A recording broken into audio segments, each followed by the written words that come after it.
Bismillahirrahmanirrahim. Assalamualaikum warahmatullahi wabarakatuh. Perkenalkan, nama saya Rahma Fahmi Permadi, kelas F NPM 192191200. Pada kali ini saya akan menjelaskan sedikit tentang strategi belajar mengajar gerak. Materi pertama ada pengaturan urutan materi belajar. Nah, di dalamnya yang pertama menarik perhatian siswa. Nah, banyak cara yang dapat digunakan guru untuk menarik perhatian siswa, seperti gaya mengajar guru, penggunaan alat bantu mengajar, pola interaksi dan bervariasi, contohnya seperti itu. Yang kedua, ada menimbulkan motivasi.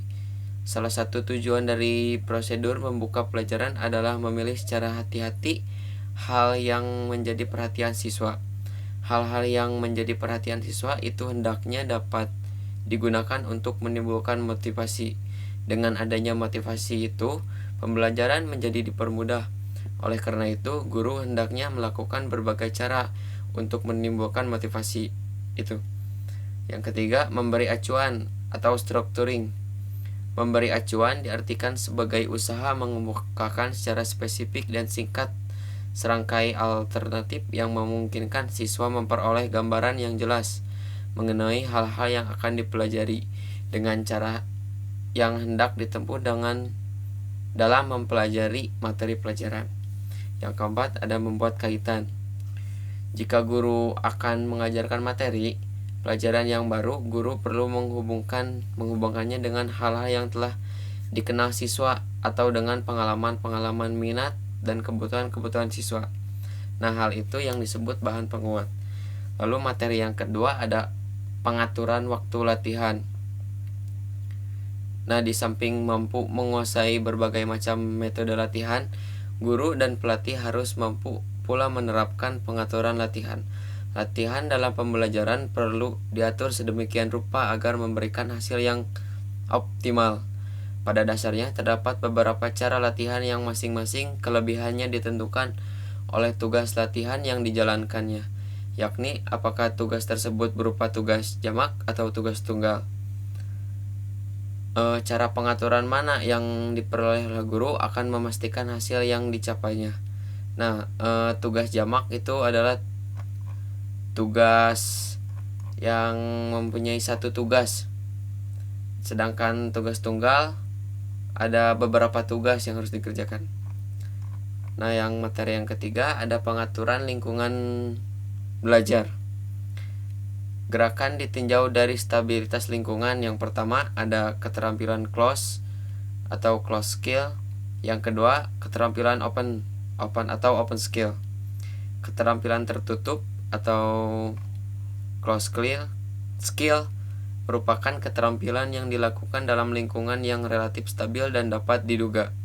Contohnya seperti bowling, golf, panahan, senam, dan lain-lainnya.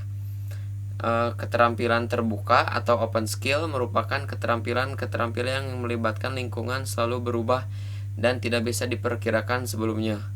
Contohnya seperti tenis dan softball, terus sepak bola, dan yang lainnya. Nah, lalu materi yang keempat, metode mengajar. Lebih sering di dalam kelas kita dihadapkan pada pertanyaan bagaimana dalam prakteknya kita membedakan antara metode mengajar gestalt atau keseluruhan dengan metode mengajar bagian dan metode progresif. Nah, di dalam metode mengajar di dalamnya lagi ada beberapa poin lagi ya.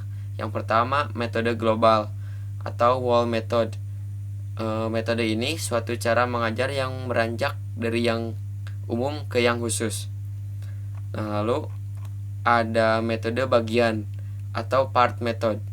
Metode ini suatu cara mengajar yang beranjak dari suatu bagian ke keseluruhan atau dari yang khusus ke yang umum. Nah, lalu selanjutnya ada metode global bagian atau whole part method.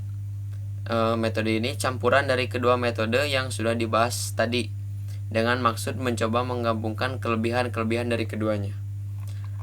Nah, lalu yang terakhir adalah ada metode progresif atau progresif method.